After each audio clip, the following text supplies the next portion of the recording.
Bienvenidos a todos a un nuevo video en donde vamos a estar hablando acerca de la energía cinética aplicándolo a un movimiento parabólico. Entonces, perfecto, resulta que primero que todo una energía cinética es aquella que es igual a un medio de la masa por velocidad al cuadrado. Eso significa que eso va a ser dependiente al movimiento de un cuerpo, no como la energía potencial que es dependiente de la altura a la que está postrada el cuerpo.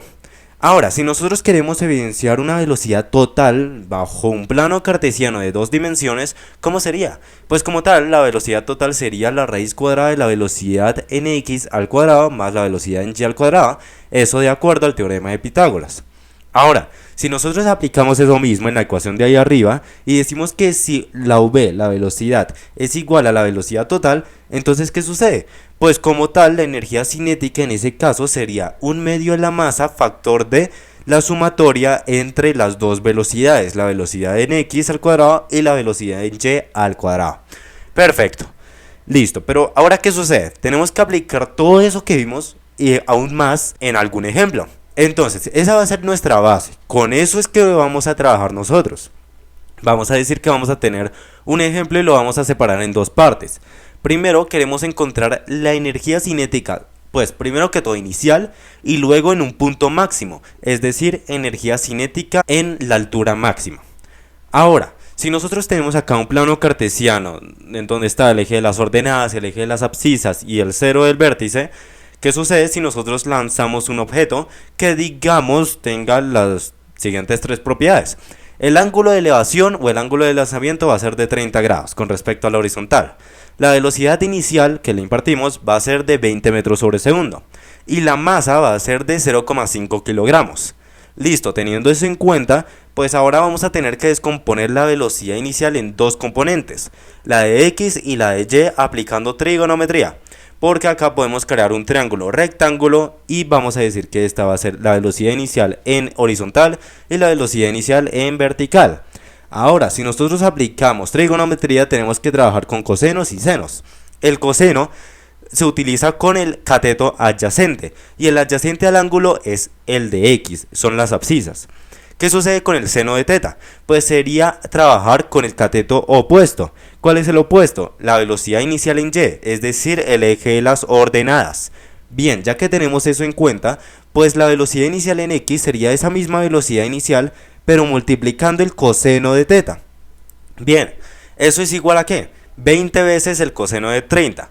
Y 20 veces el coseno de 30 nos da 17,32 con la unidad de velocidad que es de metros sobre segundo, ya que el coseno y el seno de teta van a ser adimensionales. ¿Qué sucede con la velocidad inicial en y? Pues sería aplicar el seno de teta. Y el seno de 30 es 0,5, es decir, la mitad de 20 que es 10 metros sobre segundo. Eso para la descomposición de aquel vector. Ahora, ¿qué sucede con la energía cinética inicial? Es decir, cuando acabamos de lanzarlo. Sería un medio de la masa de la velocidad inicial al cuadrado, que va a ser un medio de 0,5 kilogramos multiplicando los 20 metros sobre segundo elevados al cuadrado. ¿Y qué sucede acá en este caso?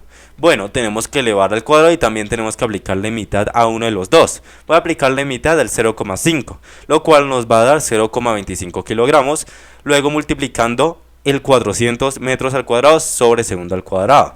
Bien, el cálculo numérico lo podemos hacer, pero ¿qué sucede con las unidades?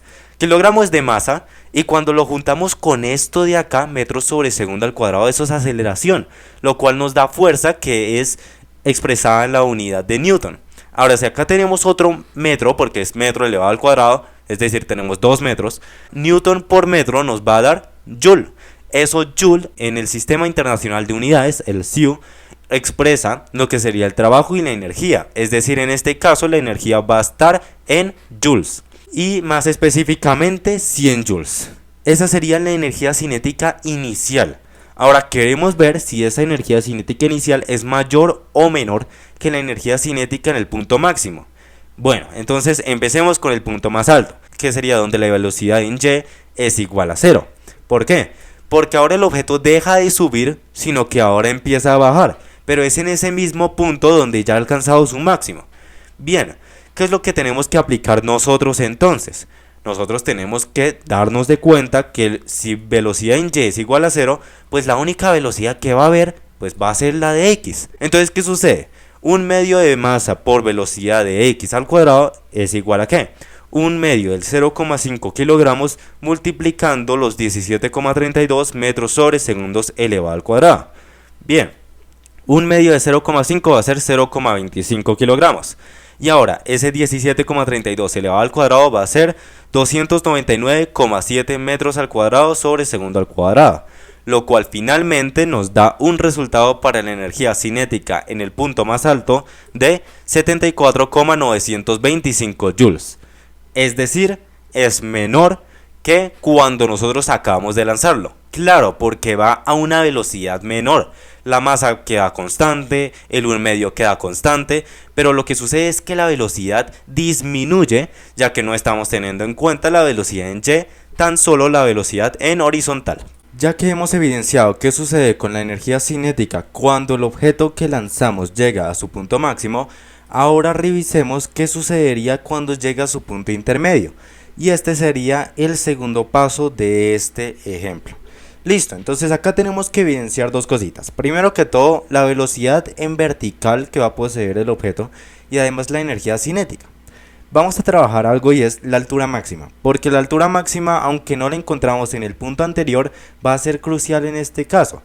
Esta altura máxima es igual a la velocidad inicial en y al cuadrado sobre 2 veces la aceleración gravitacional.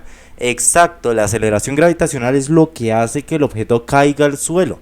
Es eso mismo y por eso se tiene que trabajar cuando estemos hablando acerca de la altura máxima. Bien, entonces tenemos 10 metros sobre segundo para la velocidad inicial en y, tenemos la constante de aceleración gravitacional y como tal, ¿qué nos daría acá para el valor de la altura máxima?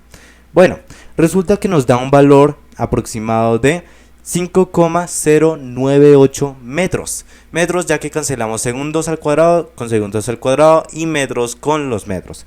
Entonces, bueno, aplicando ese valor que acabamos de encontrar, debemos tener en cuenta que eso es altura máxima. Si estamos hablando de un punto intermedio, en el medio, ¿qué es lo que queda? Pues la mitad de la altura máxima. Entonces, ¿qué sucede? Lo que vamos a hacer nosotros va a ser dividir esa altura máxima que encontramos entre 2. ¿Qué es lo que obtenemos? Vamos a obtener un valor y ese sí va a ser el valor de aquel punto intermedio, que va a ser de 2,549 metros. Eso es lo que vamos a aplicar ahorita después. Así que ahora, ya que vamos a estar hablando acerca de las leyes de conservación de la energía mecánica, el cual dice que todas las formas de energía antes de cualquier lanzamiento, antes de cualquier impacto, van a ser iguales a todas las cantidades de energía después. Y en términos muy resumidos, asumimos que no hay fricción ni resistencia del aire. Así que, ¿qué sucede? Acá vamos a traer que 2 veces la aceleración gravitacional por la altura es igual a la velocidad inicial en y al cuadrado menos la velocidad en y al cuadrado. Bien, ¿por qué tenemos que hacer eso? Para descubrir un delta, una diferencia de la velocidad en y poder encontrar por último cómo sería la velocidad en y.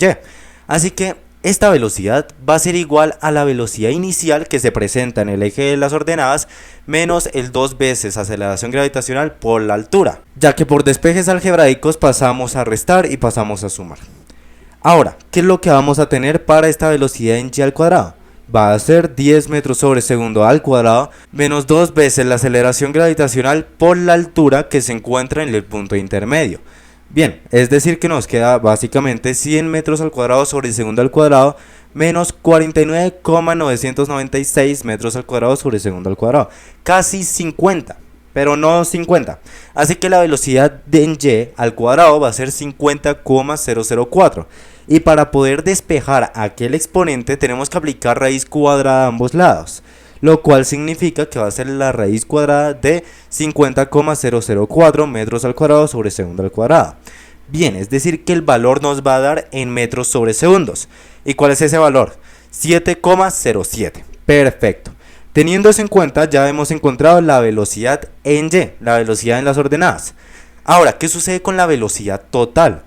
Porque en este caso, no como en el punto máximo, solamente existía antes, bueno, en el punto máximo, la velocidad en horizontal. Acá van a existir la velocidad horizontal y la velocidad en vertical. La velocidad horizontal es aquella que encontramos al comienzo, 17,32 metros sobre segundo, y eso lo elevamos al cuadrado. y velocidad en g al cuadrado era de aquel 50,004. Es decir que la raíz cuadrada va a ser ahora de 349,705 metros al cuadrado sobre segundo al cuadrado, lo cual haciendo el cálculo numérico nos da un valor de 18,7 metros sobre segundo. Como ustedes pueden ver, es mayor la velocidad total que la velocidad solamente en las ordenadas. Claro, porque le añadimos la componente de la velocidad de las abscisas y eso hace que la magnitud crezca. Ahora, ese mismo valor es el que vamos a aplicar para encontrar la energía cinética en aquel punto intermedio. Aplicamos la misma masa y aquel 1 medio. Es decir que la energía cinética va a ser de ¿qué? 0,25 kilogramos multiplicando un 349,705 metros al cuadrado sobre segundos al cuadrado. Ya vimos por el análisis bidimensional que la unidad es de joules y la magnitud va a ser de 87,43. Y habiendo dicho eso, hemos encontrado la energía cinética en un punto inicial, un punto intermedio y en un punto final. Y podemos ver que del punto inicial al punto máximo va disminuyendo gradualmente.